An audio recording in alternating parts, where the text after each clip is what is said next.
North east के तेज विकास का संकल्प लेकर दिन रात काम कर रहे हैं।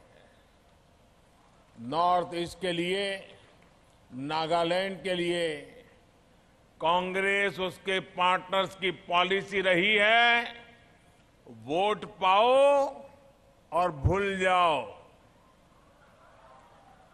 कांग्रेस के दिल्ली के नेता नागालैंड की तरफ देखते तक नहीं है। कांग्रेस और इसके सहयोगियों की सरकारों ने अपनी पॉलिटिक्स में नागालैंड की स्टेबिलिटी और नागालैंड की प्रॉस्पेरिटी को कभी भी महत्व नहीं दिया। तभी कांग्रेस के शासनकाल में नागालैंड में हमेशा पॉलिटिकल इंस्टेबिलिटी रही। कांग्रेस के लोगों ने नागालैंड की सरकार को दिल्ली से रिमोट कंट्रोल से चलाया। इसका कारण ये है कि दिल्ली में पहले फैमिली फर्स्ट वाली सोच थी। दिल्ली से लेकर दीमापुर तक इन लोगों ने परिवारवाद को ही प्राथमिकता दे रखी थी।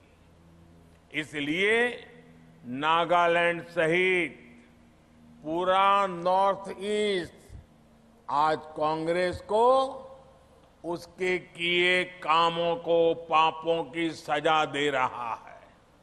साथियों, बीजेपी, एनडीए, हमारी सरकार ने पूरे नॉर्थ ईस्ट के लिए दिल्ली की पॉलिटिकल सोच को ही बदल दिया है।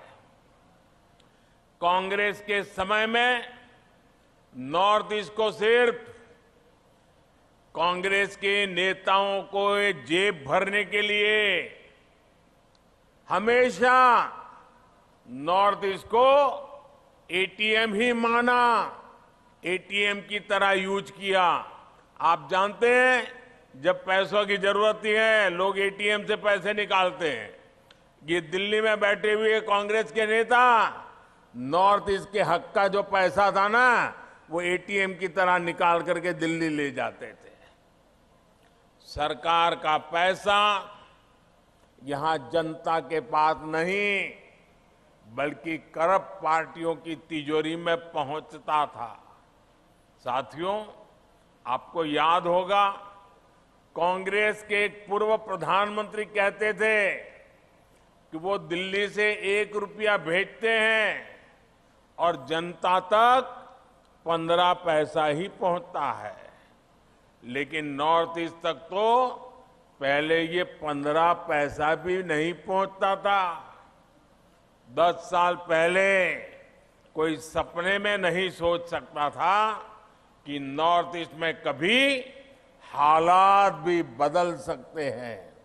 लेकिन बीजेपी ने टेक्नोलॉजी की ताकत से करप्शन पर बड़ा प्रहार किया है। आज दिल्ली से भेजा पूरा रुपया आपके बैंक अकाउंट में पहुंच रहा है। पीएम किसान सम्मान निधि का लगभग 400 करोड़ रुपया नागालैंड के हजारों किसानों के बैंक अकाउंट में सीधा आया है। बीच में कोई कट नहीं, कमीशन नहीं, बीच में कोई एटीएम नहीं। कोरोना काल में यहां की हजारों बहनों के बैंक अकाउंट में करोड़ों रुपए सीधे दिल्ली से यहां